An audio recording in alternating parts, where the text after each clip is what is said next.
Your grandparents are spies by Anson Montgomery. You wake up on a normal Saturday morning. Something feels different. Your room is very messy with a pile of clothes in the corner. That's normal. But why didn't Mum ask you to clean it up? Then you remember. Dad and Mum are away for a romantic trip to the cabin by the lake. So Grandma and Grandpa are taking care of you and your little brother George and your big sister Zelda for the whole weekend. Friday night was okay. You all stayed up later than usual to watch the new action Guardians of Tolbolt movie. George was pretty scared by all the robot battles in the movie, so he had to sit by his bed last night until he fell asleep. You get dressed and go downstairs. Normally you are the first one up in the whole house. You usually wake up at dawn. Everyone else likes to sleep in, even Mum and Dad. Today you hear someone in the kitchen. You recognize your grandparents' voices, talking in hushed tones. "We can't let the kids know," Grandma whispers. "I know, dear, but how will we hide it from them?" Grandpa responds. "I have a plan," Grandma says, giving a muffled laugh at the end. "It will be perfect."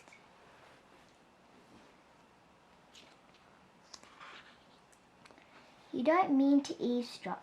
You walk into the kitchen and say, "Good morning, Grandma and Grandpa. It's nice to have someone else awake with me." Both of them look up at you quickly. Then they look down at their bowls of yogurt, oatmeal, and fruit.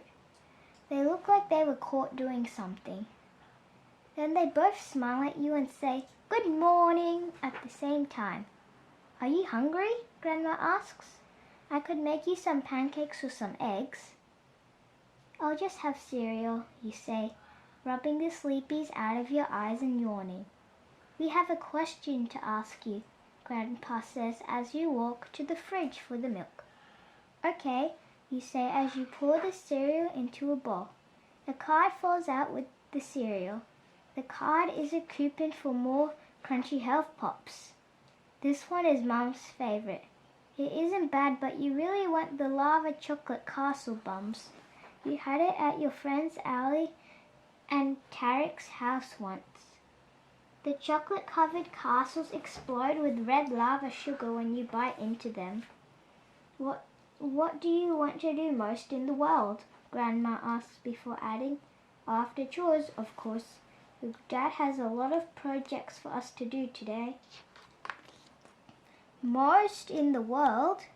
You just asked your parents if you could go to the new mega zipline nature exploration park. One of the zip lines flies you over a 300-foot deep river gorge. Your parents said absolutely not. The mega zipline nature exploration park was too dangerous, too expensive, and too far away. "But it's educational. You can learn about nature," you told them. George and Zelda wanted to go. It was 3 against 2, but your parents have the veto power. "Maybe you should just ask to go to the moon." You love the idea of being on the moon, looking at the stars and jumping 6 times as high as you can on Earth. Maybe there is something else you haven't even thought of yet. You think for a minute and then make your choice.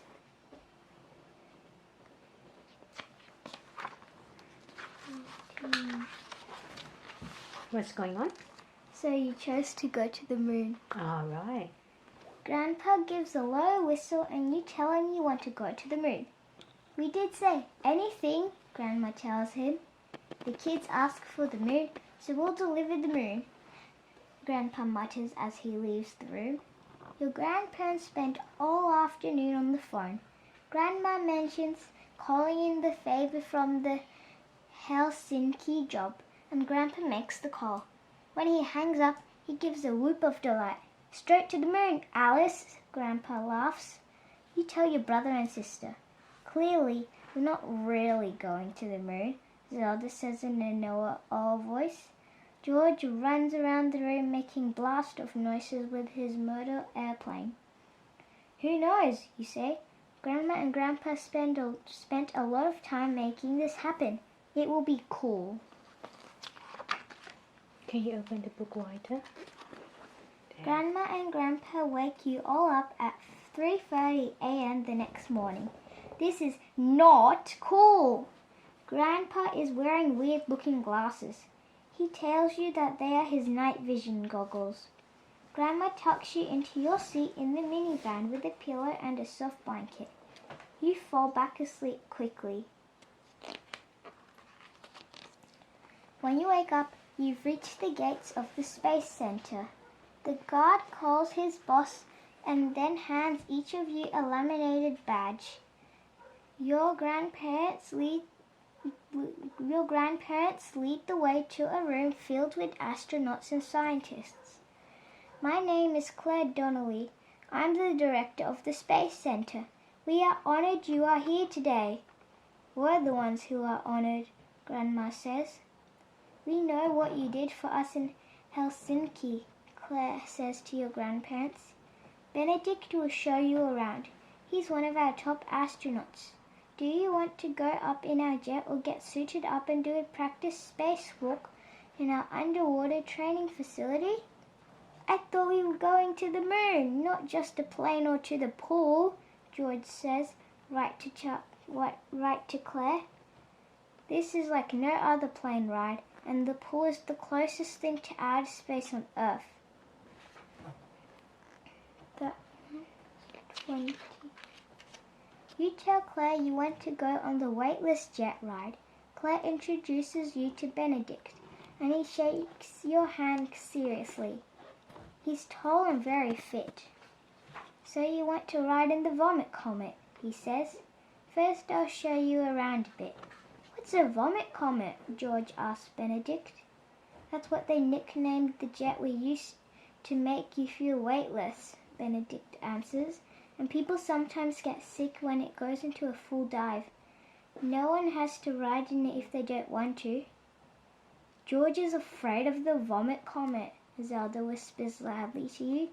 George glares at Zelda and whispers back, I'm not, I just don't like the bath. Yuck. So what's going on? So you want to go to the Vomit Comet? And then Benedict leads you starts bringing you to the Vomit Comet. Benedict leads your family around the Space Center. You visit the underwater practice pool. You all watch while a team of astronauts or aquanauts work on a module. It looks really cool with lots of shiny metal parts and cables. What are they building? You ask Benedict. It's a new garden module for the space station, he replies. They grow most of their own fresh food up there now.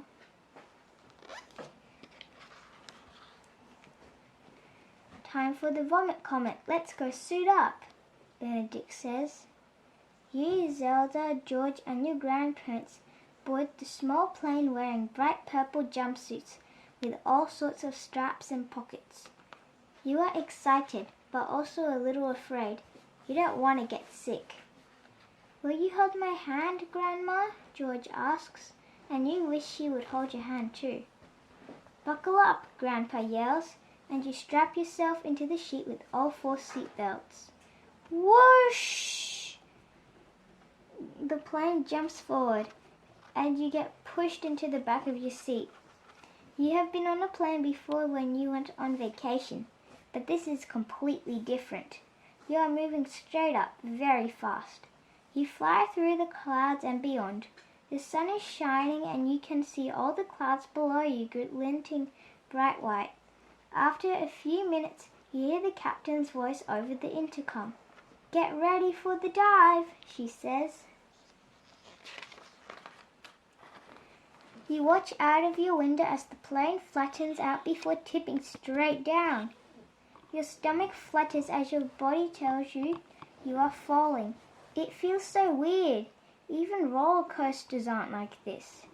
You can unbuckle if you want, the captain says. With 4 clicks, you are suddenly floating in the air. You grin at your brother and sister, and they grin back. Grandma floats over and gives you a high five. Strap back in, folks, the captain tells you. We're about to pull out of the dive. You quickly buckle yourself back up. You can't believe you just flew in the air. The captain takes you on 5 more dives. You, Zelda, and George bounce off the padded walls of the plane and do flips in midair. But Grandpa just floats with his arms and legs spread out. But Grandma uses her arms and legs to push off and zip from wall to wall. Mid-drop, the captain comes on the intercom again, and this time she sounds worried.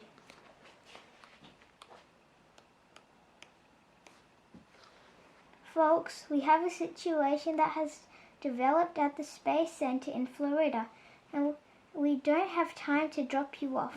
A wildfire on our testing island has gotten out of control, and the crew needs to be rescued.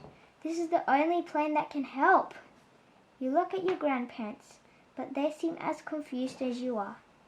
The captain continues, I'll be flying at maximum speed, and I will have to make the landing at a steep pitch. It will get bumpy, very bumpy. If you don't want to come to Florida with us, you can use the escape pod in the back. You'll land safely down below, and the Space Center crew will pick you up. What should you do? Helping to save people sounds exciting, but also scary. So does using the escape pod. So which one are you choosing? To go with the plane on its rescue mission. Okay.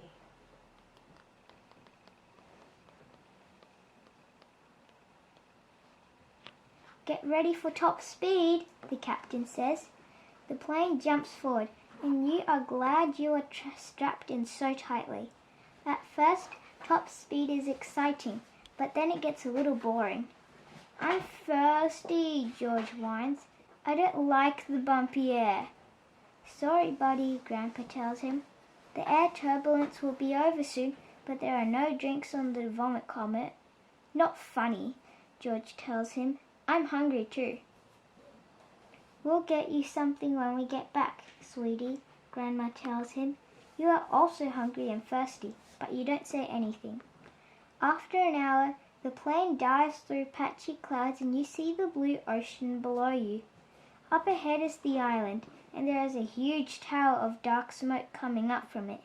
It does not look like there is any place to land. The cloud of smoke gets closer, and you fly right through it. On the other side of the cloud of smoke is a small area of the runway that is not on fire. Wham! You land so hard your teeth snap against each other, but you don't bite your tongue. You look around and see that the rest of your family is okay. As soon as you come to a stop, the co-pilot rushes to the door and swings it open. He lowers a red rope ladder out the door and scrambles down it. Thank you for getting us, a woman says to you as she boards. Her face is smudged and her hair is wild. 8 more people climb into the plane, and it becomes hot and smoky inside. Outside the window, you can see the fire getting closer. The co-pilot helps direct the plane to turn it around from outside. Finally, he climbs aboard and closes the door. Hold on, folks, the captain says. The other passengers grab anything they can because there are not enough seats. You can see the ocean right beneath you as the plane takes off. You are thirstier than you have ever been in your whole life by the time you land at the Space Center. Claire, the director of the Space Center, rushes to greet you. Thank you for your bravery, Claire says to your family. You are true heroes. I would want you on my space crew any day. I wasn't scared, George says, taking a break from guzzling an energy drink. Of course you weren't, dear, Grandma says with a laugh. The director is right. You 3 have proven yourself today, Grandpa says. Grandma and I would definitely take you on any future missions. The end. So what just happened with your book? You keep moving pages forward or backwards? Why was that the Because you case? choose your own adventure like you read until there it says it's somewhere, it says a choice.